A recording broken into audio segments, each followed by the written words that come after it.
Bismillahirrahmanirrahim. Assalamualaikum warahmatullahi wabarakatuh. Selamat pagi anak-anak. Di pagi yang cerah ini mari kita lanjutkan pembelajaran kita masih di tema 8 Bumiku, subtema 1 perbedaan waktu dan pengaruhnya. Alhamdulillah kita sampai di pembelajaran 3.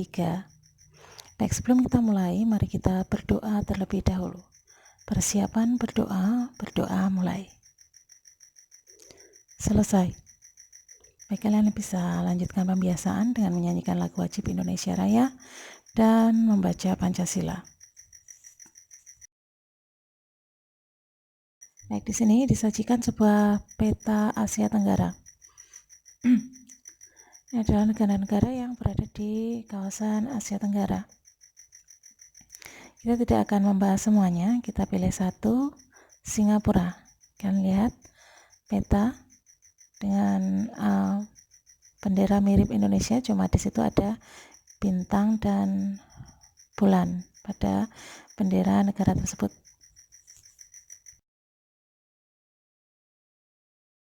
Baik, ayo kita cari informasi tentang keadaan alam Singapura. Nah, di sini kalian bisa lihat gambar peta dari negara kecil ini. Singapura ini negara yang sangat kecil, namun menjadi salah satu negara terkaya di kawasan Asia Tenggara. Ibu kota dari Singapura adalah Singapura. Luasnya 622 km persegi. Masyarakatnya terdapat kelompok etnis Tionghoa. Ini adalah sebagian besar dari penduduknya ya. Sebagian besar dari penduduknya adalah terdiri dari etnis Tionghoa, kemudian etnis Melayu, dan etnis Indik. Bahasa yang dipakai di Singapura adalah bahasa Melayu, bahasa Cina, bahasa Tamil, dan bahasa Inggris. Agama yang dianut oleh warga Singapura sebagian besar adalah Tao, kemudian Buddha, Islam, dan Kristen. Lagu kebangsaannya Majulah Singapura. Bentuk pemerintahannya berupa republik, kemudian kepala negaranya adalah seorang presiden. Kepala pemerintahannya Perdana Menteri, dan mata uang yang dipakai adalah dolar Singapura. Nah, bagaimana keadaan alam negara Singapura? Singapura merupakan negara kepulauan. Pulau Singapura dengan ukuran panjang 41,8 km dan lebarnya 22,9 km merupakan pulau terbesar di negara kecil itu. Hampir semua wilayahnya berupa dataran rendah. Suhu udara di Singapura rata-rata 26 derajat Celcius. Republik Singapura terletak 137 km di utara Khatulistiwa. Selat Johor memisahkan Malaysia dan Singapura. Singapura merupakan negara kepulauan yang memiliki 63 pulau kecil. Pulau-pulau itu antara lain Pulau Tekong, Pulau Ubin, dan Pulau Sentosa. Lokasi tertinggi di Singapura berada di Bukit Timah dengan ketinggian 163,63 meter. Cagar alam yang terkenal terletak di Bukit Timah Nature Reserve. Ada pula Taman Botani yang terkenal yaitu Singapore Botanic Garden. Nah, itu sekilas tentang keadaan alam dan informasi dari Singapura. Kita lanjutkan ke slide berikutnya.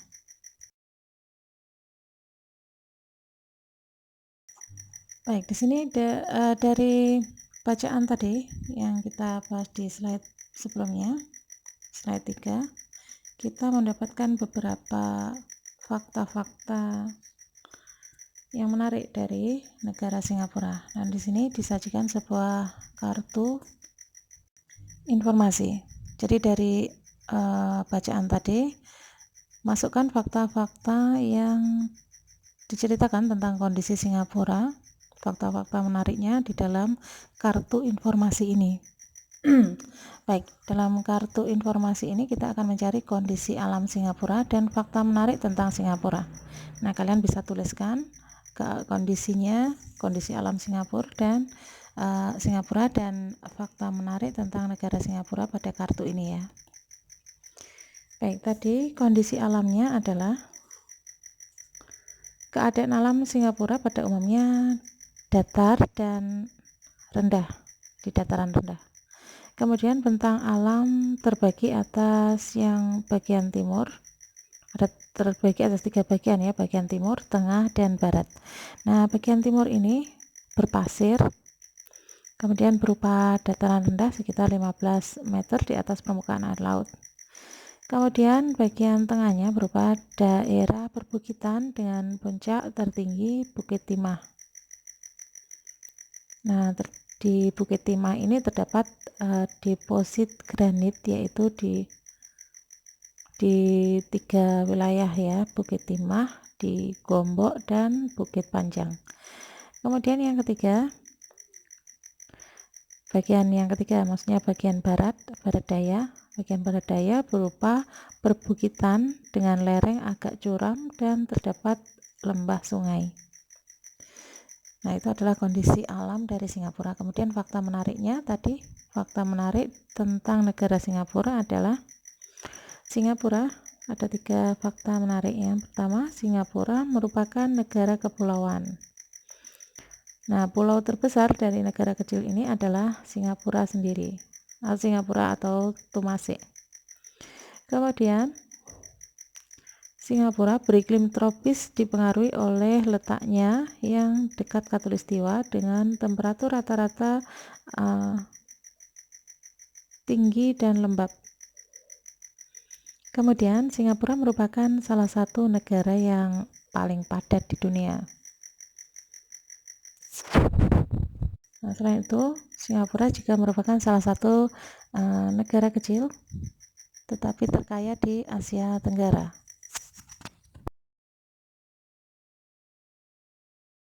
Nah, di sini disajikan sebuah teks yang menyajikan informasi tentang negara Singapura. Nanti kalian bisa membacanya di rumah sendiri, ditemani oleh orang tua atau siapapun yang menemani belajar. Nah, sebelum kalian baca, saya akan bacakan, kalian bisa simak dulu ya. Nanti setelah itu kalian bisa baca sendiri. Baik, negara Singapura adalah negara yang terkenal dengan kebersihannya. Jadi Singapura menjadi salah satu negara yang paling bersih di dunia. Nah, bacaan ini akan menceritakan tentang kebersihan negara Singapura. Baik, kalian bisa menyimak dulu ya. Negara Singapura. Singapura kini sudah menjadi negara maju yang sangat terkenal di dunia. Meskipun luas wilayahnya tidak seberapa, tetapi Singapura menjadi salah satu tujuan wisata dunia. Selain perkembangannya yang pesat, negara Singapura ternyata juga mendapatkan predikat negara terbersih di dunia. Rakyat dan pemerintah Singapura sangat sadar dan peduli akan kebersihan lingkungannya. Bahkan untuk menjaga kebersihannya, pemerintah Singapura telah membuat peraturan ketat untuk seluruh masyarakat yang tinggal di negara tersebut. Dari segala lingkup tentang aturan untuk kebersihan, semuanya harus ditaati. Bahkan tidak menyiram toilet saja akan dikenakan denda yang sangat tinggi.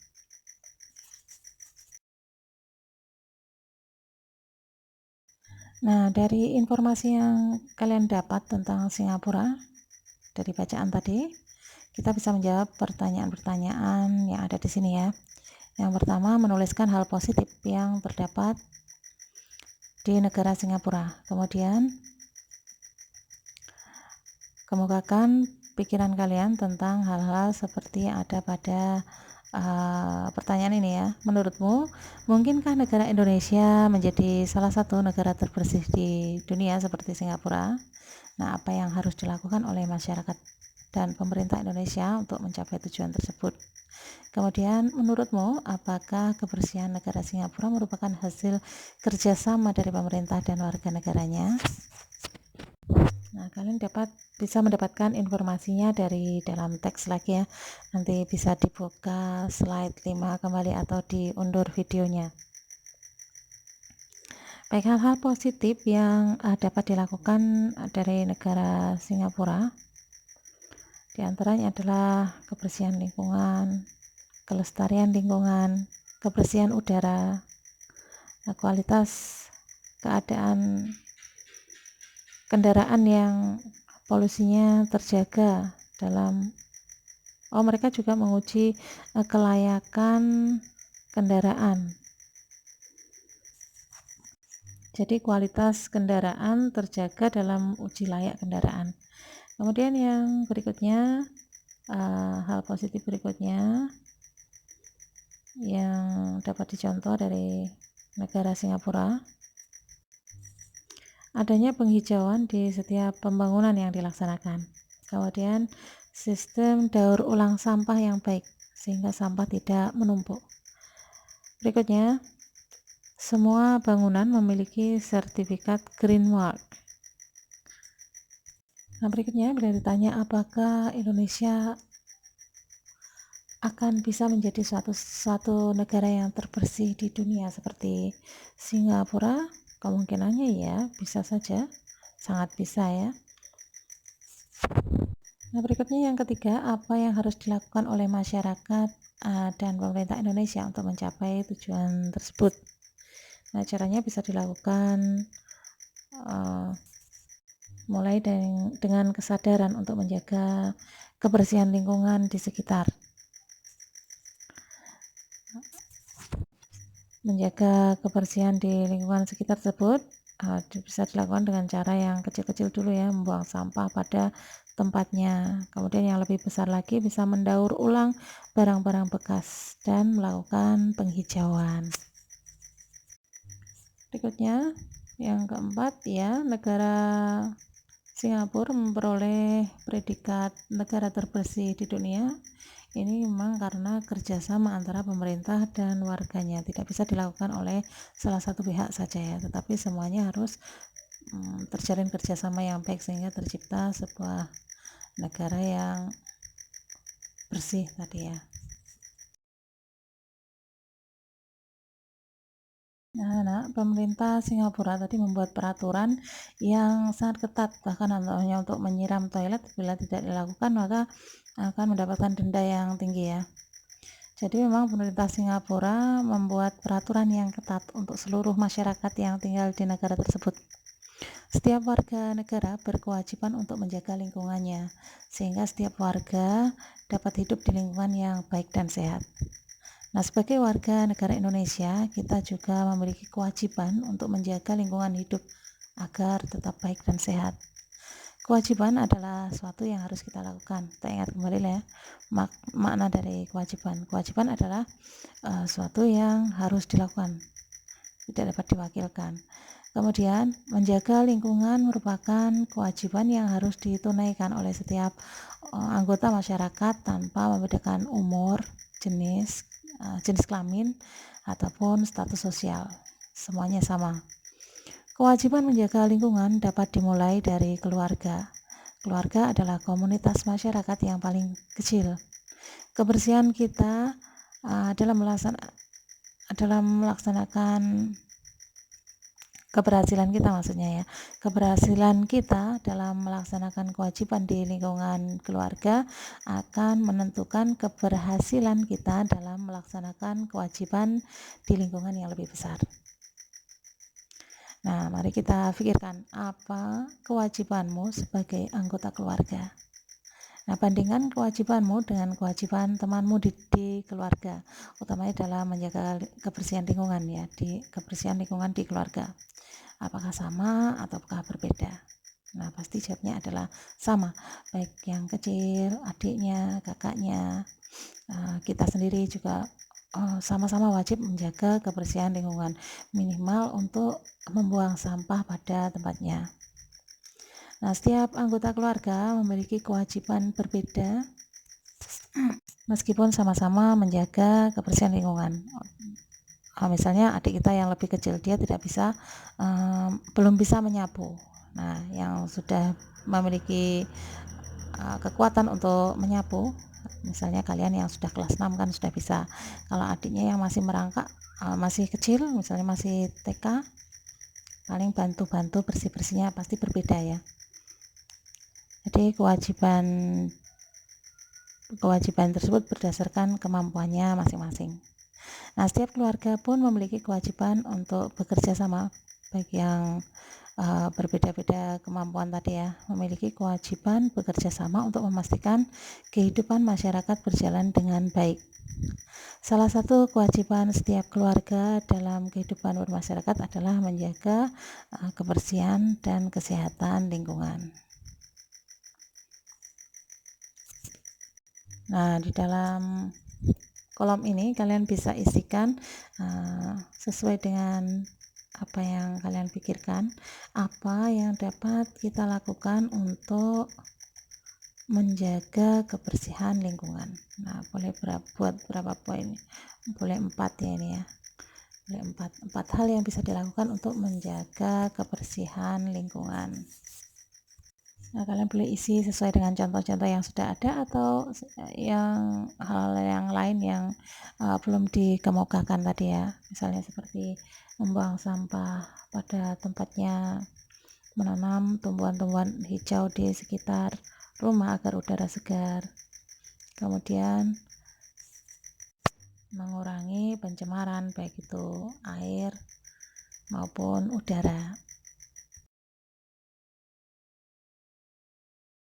Nah, salah satu hal yang dapat kita lakukan untuk menjaga lingkungan bisa juga dengan membuat poster.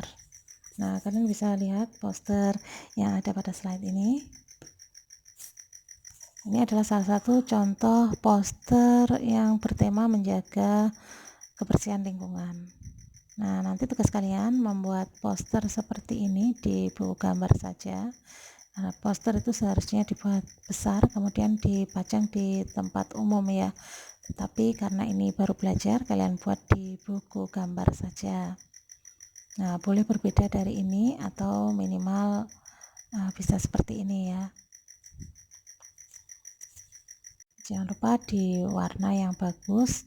Ini boleh tidak perlu pakai gambar makhluk hidup seperti tidak perlu pakai gambar orangnya ya, tumbuhan sama lingkungan yang indah ini saja. Baik, untuk memperjelas tugasnya di sini kalian bisa lihat tugasnya ada 2. Yang pertama membuat ringkasan materi, kemudian nanti soal-soal yang ada pada slide itu dijawab untuk mengingat apakah kalian masih ingat dengan penjelasannya. Kemudian yang kedua, membuat poster menjaga kebersihan di lingkungan sekitar. Nah, minimal seperti poster yang ada pada contoh di slide 8 tadi. Nah, baik, kita akhiri sekian pembelajaran hari ini. Mohon maaf apabila ada kesalahan karena ini durasi juga cepat-cepat. Kemudian kalau ada pertanyaan bisa ditanyakan di chat grup atau di Wapri. Saya akhiri sekian. Wassalamualaikum warahmatullahi wabarakatuh.